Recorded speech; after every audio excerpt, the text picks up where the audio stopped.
رمضان اور صحت، جی تو روزہ رکھنے سے کیا صحت پر کیا اثرات پڑتے ہیں؟ اللہ اکبر، بسم اللہ الرحمن الرحیم۔ دیکھیے رمضان اور صحت، صحت اور اسلام، صحت اور قرآن، صحت اور حضور جان عالم صلی اللہ علیہ وآلہ وبارک وسلم کے فرامین، جہاں تک صحت کی بات ہے نا، تو ہمارا دین اسلام ہمیں صحت کی قدر بتاتا ہے، کیا بات! اور ہمارا دین اسلام ہمیں صحت کی اہمیت سے آگاہ فرماتا ہے، کیونکہ صحت ہے تو سب کچھ ہے۔ واہ! یہ جملہ بڑا مشہور ہے نا کہ بھائی جان، جان ہے تو جہان ہے۔ ہاں، اب جان ہی نہیں ہے تو اتنے پیسے کا کرنا ہے کیا ہے؟ اب کسی کی بڑی بڑی گاڑیاں کھڑی ہوئی ہے، اتنا کچھ کھڑا ہوا ہے، لیکن اس سے اٹھا نہیں جا رہا بستر سے، تو اتنی بڑی گاڑی کو کیا کرے گا؟ صحیح، کسی کے پاس پیسہ ہی پیسہ ہے لیکن شوگر کا مریض ہے، وہ کیا میٹھا کھا سکتا ہے جو غریب کھا سکتا ہے؟ تو دیکھیے جان اللہ تبارک و تعالیٰ کی بہت بڑی نعمت ہے۔ صحیح، قرآن مجید فرقان حمید میں بھی آپ دیکھیے جگہ بجگہ اللہ تبارک و تعالیٰ نے اس حوالے سے صحت کی اہمیت کو بیان فرمایا ہے۔ آپ دیکھیں کہ اللہ پاک نے وہ تین والزیتون ہے، تین اور زیتون، اس کی قسم ارشاد فرمائی۔ اس کی کیا وجہ ہے؟ یہ ایک انسانی صحت کے لیے فائدہ مند چیزیں ہیں نا۔ اسی طریقے سے اللہ تبارک و تعالیٰ نے شہد کو قرآن مجید فرقان حمید میں شفا فرمایا ہے کہ یہ انسان کے لیے شفا ہے۔ تو یہاں پر ایک بات اور عرض کرتا چلوں کہ جو بھی چیزیں قرآن و حدیث کے اندر آتی ہیں، کوئی کھانے پینے کی چیز جس کے فوائد بیان کیے گئے، جیسے کہ احادیث میں کھجور کے فوائد بیان کیے گئے اور چیزوں کے فوائد بیان کیے گئے، تو وہ ہمیشہ طبیب کے مشورے سے ہی لینے چاہیے۔ لیکن میں یہاں پر ایک کامن بات کر رہا ہوں صحت کی اہمیت کے متعلق۔ تو جب بھی صحت کی کوئی بات آتی ہے تو ہم قرآن مجید میں دیکھتے ہیں کہ کچھ چیزوں کو اللہ تبارک و تعالیٰ نے احادیث میں حضور صلی اللہ علیہ وسلم نے اس کے فوائد بیان کیے ہیں، اس کی فضیلت بتائی ہے۔ اس کی وجہ کیا ہے؟ کیونکہ وہ انسان کی صحت کے لیے مفید ہیں، اس سے بیماری کو دور کرنے کے لیے مفید ہیں، اور اس کے اندر قوت مدافعت لانے کے لیے ایک بہترین کام دینے والے ہیں۔ تو اس سے پتہ چلتا ہے کہ صحت کی اسلام میں کتنی اہمیت ہے۔ ایک مرتبہ حضور جان عالم صلی اللہ علیہ وآلہ وبارک وسلم نے کچھ چیزوں کی اہمیت بیان کی اور 5 چیزیں گنائیں، ان میں سے ایک چیز کے بارے میں فرمایا کہ اس کو اس سے پہلے غنیمت جانو۔ اس میں سے حضور صلی اللہ علیہ وآلہ وسلم نے ایک چیز ارشاد فرمائی کہ صحت کو بیماری سے پہلے غنیمت جانو۔ واہ! صحت نہ یہ اللہ تبارک و تعالیٰ کی نعمت ہے۔ اب جو اللہ کی نعمت ہوتی ہے نا، بندہ اگر اس کی قدر نہیں کرتا تو وہ نعمت چلی جاتی ہے، اب وہ کوئی سی بھی نعمت ہو۔ اسی طریقے سے صحت کی جب بندہ قدر نہیں کرے گا تو وہ بندہ بیمار ہو جاتا ہے، اور جب بندہ بیمار ہوتا ہے نا تو اس وقت اس کو قدر نصیب ہوتی ہے کہ اللہ اکبر، یہ کیا ہو گیا؟ صحت ہوتی تو میں یہ کرتا، میں وہ کرتا، میں وہ کرتا۔ صحت مند آدمی کو دیکھ کے بڑا بندہ جو ہے نا وہ رشک کرتا ہے اور اس کو بڑی حسرت بھری نگاہوں سے دیکھتا ہے، دیکھو یہ کر سکتا ہے، وہ کر سکتا ہے۔ تو حضور صلی اللہ علیہ وآلہ وسلم ہمیں اس کی اہمیت بتا رہے ہیں کہ دیکھو صحت کو بیماری سے پہلے غنیمت جان لو۔ واہ! ابھی صحت میں تم جو کچھ کر سکتے ہو وہ بیماری میں نہیں کر سکتے۔ بے شک، اب یہ جو میں نے بات عرض کی، اب سمجھیے گا پوری بات جو میں نے عرض کی نا اس کی وجہ کیا تھی۔ اب یہ جو میں نے بات عرض کی، اب آپ بتائیے جو دین اسلام اور جو پیارے نبی صلی اللہ علیہ وآلہ وسلم صحت کے بارے میں اتنی اہمیت بیان فرما رہے ہیں، کیا اس دین اسلام میں کوئی ایسی بات ہوگی جو بیماری لانے والی ہو؟ کیا اس میں کوئی ایسا حکم ہوگا جس سے بندے کی صحت خراب ہوتی ہو؟ واہ! کیا اس میں کوئی ایسی بات ہوگی جس کی وجہ سے بندہ جو ہے نا وہ اس کی قوت، اس کی کسی ایسی جو جراثیم ہے جو اس کی صحت کو خراب کرنے والے ان میں اضافہ ہو؟ ڈیفینیٹلی بالکل نہیں، ایسا ہو ہی نہیں سکتا ہے نا جس دین اسلام نے صحت کی اتنی اہمیت بیان کی ہو۔ اسی لیے حضور جان عالم صلی اللہ علیہ وآلہ وسلم نے روزے کے متعلق ہمیں ارشاد فرمایا، صوموا تصحوا۔ واہ! کلیئر کر دیا نا، بالکل بات ہی کلیئر کر دی۔ صوموا، یہ نہیں کہ جو روزہ رکھے گا اس کا یہ صوموا روزہ رکھو۔ دیکھیں کہ حضور جان عالم صلی اللہ علیہ وسلم جس چیز کو حکم ارشاد فرما رہے ہیں، کیا بات اس کے پیچھے پوشیدہ ہوگی کہ انسانی صحت کے لیے، ایک انسان کے لیے، اس کے اخروی اور دنیاوی فوائد کے لیے کیا ہوگا؟ یا رسول اللہ تصحوا، تمہیں صحت مل جائے گی۔ واہ! تو روزہ رکھنے سے بیماری نہیں آتی ہے، روزہ رکھنے سے صحت ملتی ہے۔ روزہ رکھنے سے بندے کو دلی صحت بھی ملتی ہے، جسمانی صحت بھی ملتی ہے اور ذہنی صحت بھی ملا کیا کرتی بات ہے ہے، کیا روزہ رکھنے سے۔ اب یہ جو بات آپ نے کہی نا کہ روزہ رکھنے سے بندہ بیمار ہو جاتا ہے، یہ واقعی یہ بات درست نہیں ہے۔ ہماری سوسائٹی کے اندر کچھ لوگوں کے مابین یہ بات مشہور ہے جو روزہ رکھتے ہیں اور واقعی وہ بیمار بھی ہو جاتے ہیں، لیکن وہ روزے کی وجہ سے بیمار نہیں ہوتے، وہ اپنے دوسرے دیگر غیر ضروری بلکہ نقصان دہ کاموں کی وجہ سے بیمار ہوتے ہیں۔ یعنی یوں سمجھیے کہ وہ اپنے ڈائٹ صحیح نہ رکھنے کی وجہ سے، ایکسرسائز نہ کرنے کی وجہ سے، کھانا ہضم ہونے سے پہلے سو جانے کی وجہ سے، کھاتے ہی سو جانے کی وجہ سے، اوٹ پٹانگ جسے کہتے ہیں، یہ لفظ بڑا مشہور ہے مارکیٹ میں، اوٹ پٹانگ، یعنی غلط سلط ہر الٹی سیدھی چیز جو سامنے آئی وہ کھانے کی وجہ سے، حالانکہ وہ ہم اپنے پیسے سے خرید کے کھا رہے ہیں، وہ کھائے ایسے رہیں جیسے مال مفت دل بے رحم. آپ اپنے پیسے سے خرید کر، اپنی قوت لگا کر، اپنی محنت کی کمائی لگا کر آپ چیز کھا رہے ہیں، پیٹ بھی آپ کا اپنا ہے، مال بھی آپ کا اپنا ہے، اپنے نقصان کے لیے کھا رہے ہیں.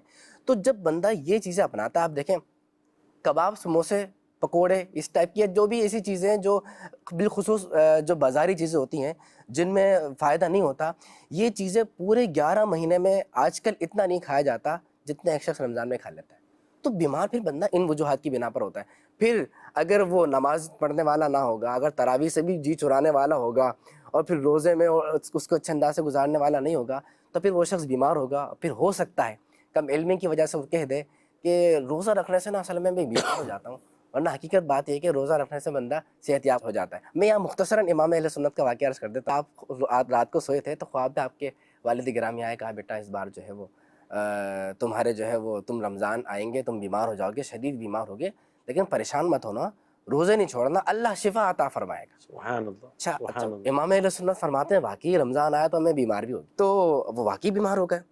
تو اب آپ کو اپنی نصیحت یاد آئی کہ مجھے فرمایا تھا کہ پریشان مت ہونا، روزے مت چھوڑنا، اللہ شفا عطا فرمائے گا، کہ حضور صلی اللہ علیہ وسلم کی حدیث پاک ہے نا.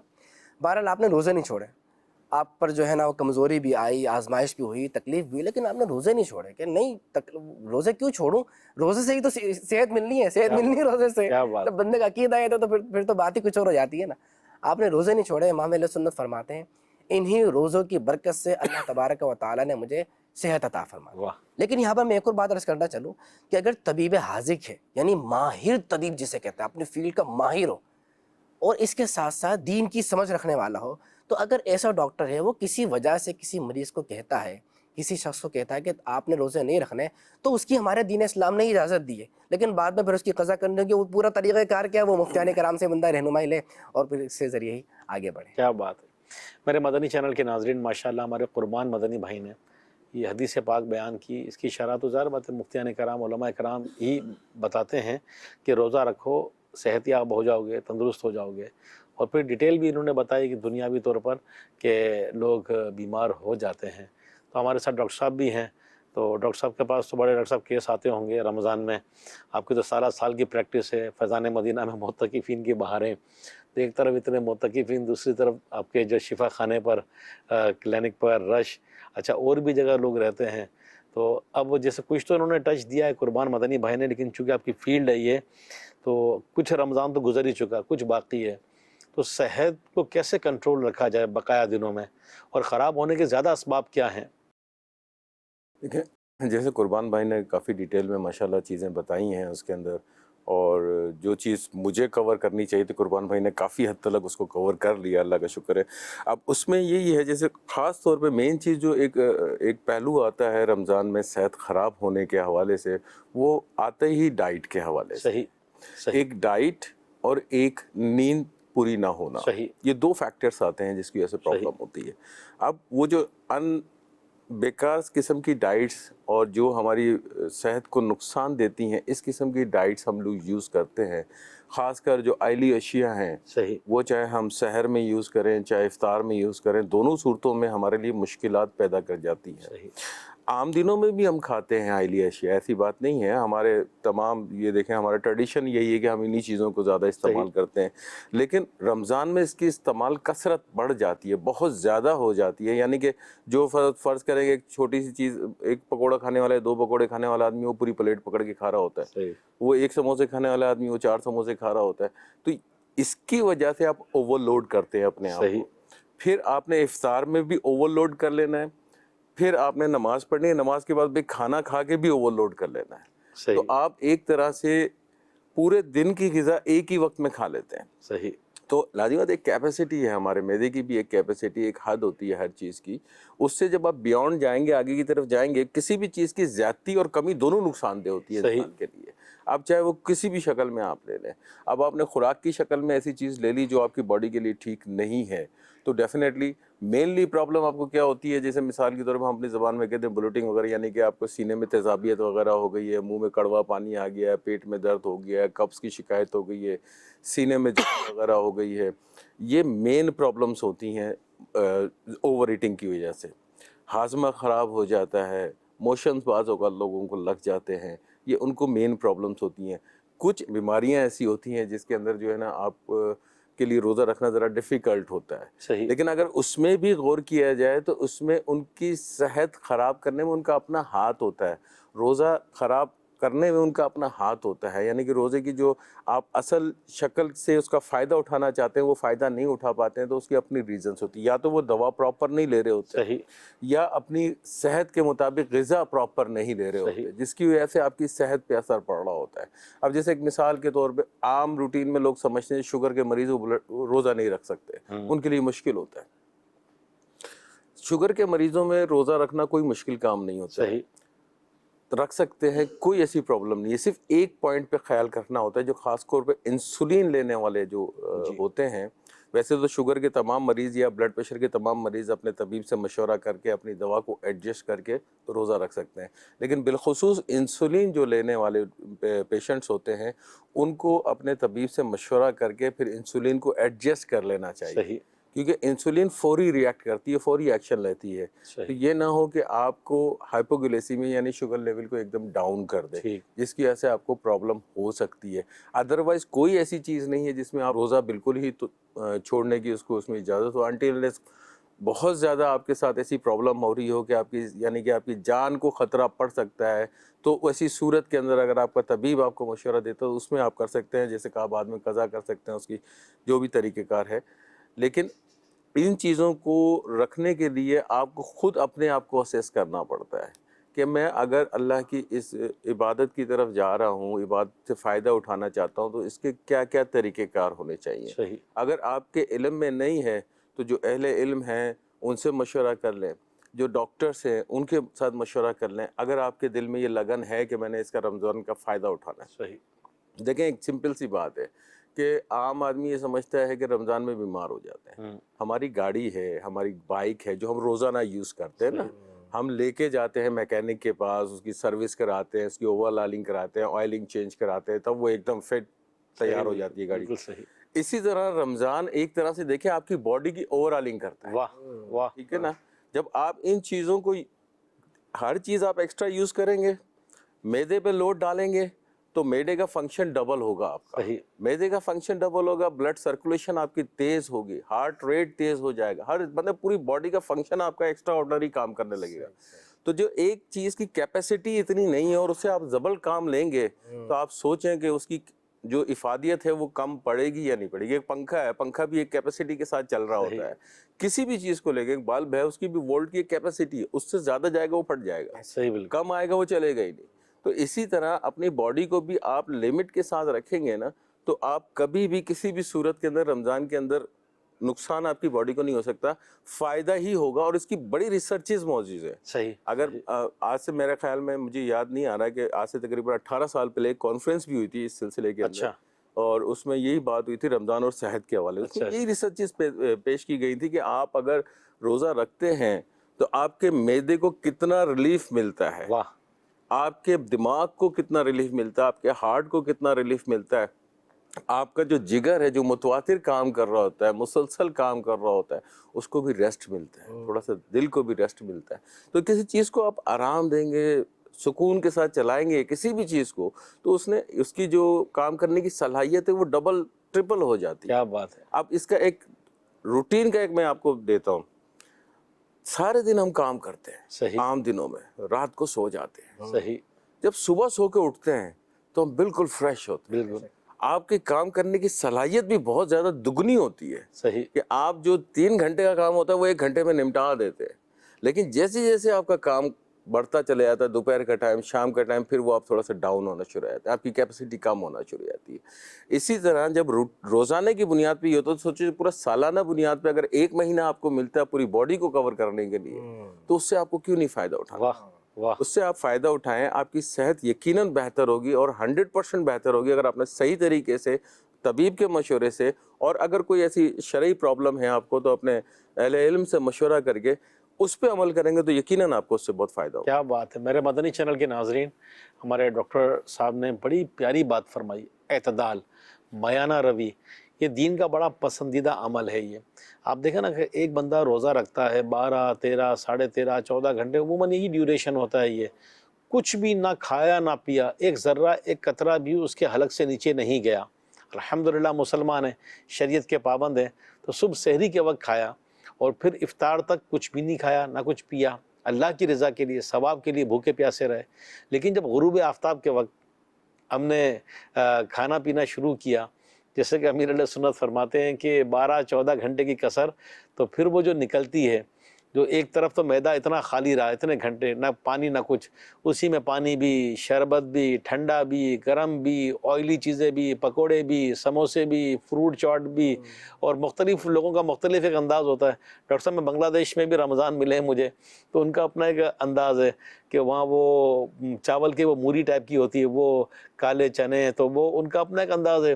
مختلف قوموں کا مختلف ہوتا ہوگا، لیکن وہ بڑی پیاری بات آپ جب فرما رہے تھے یہ کہ اعتدال، بیلنس رکھیں. یہ کہاں تو 12 13 گھنٹے کچھ بھی نہیں کھایا، اور گھنٹے 2 گھنٹے 3 گھنٹے کے اندر اندر اتنا کھا لیا کہ جو معدے کو جتنا ریلیکس دیا تھا اس سے زیادہ اس پر لوڈ ڈال دیا. اچھا افطار پراپر ایک افطار ہوتا ہے نا، دسترخوان سجا ہوتا ہے ایک تعداد کا، پھر مغرب پڑھنے کے بعد پھر سیکنڈ دوسرا سیشن، پھر تراویح پڑھنے کے بعد تیسرا سیشن، پھر سحری سے پہلے بھی لگتی ہے کہ انسان کو یار پورا دن بھوکا رہنا ہے، تو فریج اور کچن اس میں لوگ لگے ہی ہوتے ہیں، آوازیں آ رہی ہوتی ہیں. آج کل تو جدید دور ہے، تو بچے بڑے فاسٹ ہو گئے، اٹھایا موبائل آن لائن منگا لیا، پیزا یہ وہ برگر اور سینڈوچ. اچھا پھر جب سحری ہوتی ہے تو اس میں بھی ہوتا ہے کوئی ہیوی چیز کھا لیں، پھر پورا دن بھوکا رہنا ہے یہ. اور پھر آخری ٹائم پر پانی پینا تو ایسا لازمی لگتا ہے کہ روزے کا لازمی جز ہے. یہ گلاس 2 گلاس پیتے ہی چلے جائیں گے. آخری منٹ جی وہ آخری منٹ ہے، وہ بالکل 2 منٹ رہ گئے چلیں، وہ پانی پی پی کے یہاں تک بھر لیتے ہیں نا یہ. تو اب کیا کرے آدمی، اب سمجھ لیں کہ پورا دن بھوکا رہنا ہی ہے، تو کھائے گا نہیں آدمی، کمزور نہیں ہو جائے گا. نہیں دیکھیں، اگر بات وہی ہے کہ اگر آپ صحیح طریقے سے یوز کرتے ہیں کسی بھی چیز کو، تو اس نے پورے دن میں ہی کام کرنا ہے. اب جیسے سپوز پانی کی مثال دی، ایک غلط کانسیپٹ ہے کہ روزے سے سحری ختم ہونے سے چند سیکنڈ پہلے، چند منٹ پہلے ہم اپنے پانی کو دھڑا دھڑ پی رہے ہوتے ہیں اسٹاک کر لیں پانی کا. اور ٹھیک ٹھاک اسٹاک کر لیتے ہیں. اب سمجھنے والی بات یہ ہے کہ جب آپ باڈی میں ایکسٹرا پانی ڈالیں گے، صحیح، باڈی کی ضرورت ہی نہیں ہے آپ کو صحیح، اس کی نا، کیا بات. تو وہ کیا جائے گا. صبح جب آپ استنجا کے لیے جائیں گے تو وہ پیشاب کی شکل میں ضائع ہو جائے گا، ختم ہو جائے گا، تو آپ کو وہ فائدہ ہی نہیں ملنا اس کا. تو آپ نے وہ چیز کیوں استعمال کرنی، اس کا کوئی فائدہ ہی نہیں ہے. فجر کی نماز کے بعد اگر آپ سونے کی ترکیب بنا رہے ہیں تو آپ کو گیسٹرائٹس کی پرابلم ہو سکتی ہے، آپ کو بے چینی رہے گی، آپ کو متلی کی کیفیت ہوگی، آپ کو معدے، کیونکہ ایکسٹرا برڈن، ایک تو کھانے کا برڈن اپنی جگہ، اوپر سے پانی بھی آپ نے دے دیا، سارا اسپیس ختم کر دیا. وہ یہ سمجھتے ہیں شاید حضرات کہ اس سے نا ہمیں پیاس نہیں لگے گی، اس حوالے سے کیا؟ نہیں ایسا نہیں، غلط، یہ غلط کانسیپٹ ہے، ایسا ہوتی نہیں. میں نے وہی کہا نا کہ پیاس تو اس صورت میں لگتی ہے جب آپ کی باڈی کی ریکوائرمنٹ ہوتی ہے تو آپ کو پیاس لگتی ہے. آپ کی باڈی میں پانی کی کمی ہونا شروع ہو چکی ہوتی ہے تو آپ کو پیاس لگتی ہے. صحیح. اب آپ نے کام ایسا کر رہے ہیں، مثال کے طور پہ صبح اٹھے ہیں، آپ نے بھلے پانی یہاں تک بھر لیا، لیکن آپ مزدور آدمی ہیں، آپ نے جا کے دیہڑی لگانی ہے، جی، تو آپ نے دھوپ میں کام کرنا ہے، وہ پسینہ آپ کا نکلے گا. صحیح. جب پسینہ نکلے گا تو باڈی کی ریکوائرمنٹ پھر بڑھے گی پانی، صحیح، تو وہ پانی آپ کے کام میں نہیں آئے گا. صحیح. آپ وہ صحرائی جانور ہے نہیں جو جمع کر کے رکھتا ہے پانی، کوہان میں جمع کر لیں. وہ ہے نہیں. آپ انسان ہیں نا، تو آپ کہ وہ کس کام میں آئے گا پانی. صحیح. تو بہتر وہی ہے کہ آپ اعتدال کے ساتھ پانی بھی استعمال کریں، 1 گلاس 2 گلاس جو بھی نیڈ ہوتی ہے وہ آپ یوز کریں، اور اس کے بعد جو اپنے کام کاج ہے وہ کریں. لیکن اب اس کے اندر کیا ہوتا ہے کہ ہم ایکسٹرا جب یوز کر لیتے ہیں تو وہی بیماریوں والی کیفیت پیدا ہو جاتی ہے. صحیح. وہی کیفیت پھر صبح یہ ہوتا ہے کہ انتظار رہتے ہیں کہ یار چلو ڈاکٹر صاحب افطار کھلے گا، ہم ڈاکٹر کے پاس جائیں گے، صبح سے ہی پہلے سوچنا شروع کر دیتے ہیں. کیفیت ایسی ہو جاتی ہے بندے کی، اب وہ نہ کام کر سکتا ہے، نہ اس کا کام میں دل کرتا ہے. اب وہ کھانا کھانے کے بعد صبح اٹھ کے پھر نیند کا غلبہ بھی اس کے اوپر آ رہا ہوتا ہے، زیادہ سے زیادہ غلبہ چڑھا ہوا ہوتا ہے. ایک ٹائم ایسا ہوتا ہے وہ کام سے بھی جاتا ہے، یعنی کہ اوور ایٹنگ کی وجہ سے اپنے صحت بھی خراب کی، اپنے کام کے معاملات میں بھی آپ کو کوتاہی ہو گئی، دونوں افیکٹ ہو گئی. تیسرا افیکٹ اور ہوتا ہے. اچھا. وہ ہوتا ہے آپ کے ماہانہ بجٹ جو ہوتا ہے. صحیح صحیح. دیکھیں ایک عام روٹین میں جو آپ آئل یوز کر رہے ہوتے ہیں گھر کے اندر، صحیح، مہینے میں جتنا آپ آئل یوز کر رہے ہوتے ہیں اس سے دگنا یا تگنا آپ یوز کر لیتے ہیں رمضان میں. جب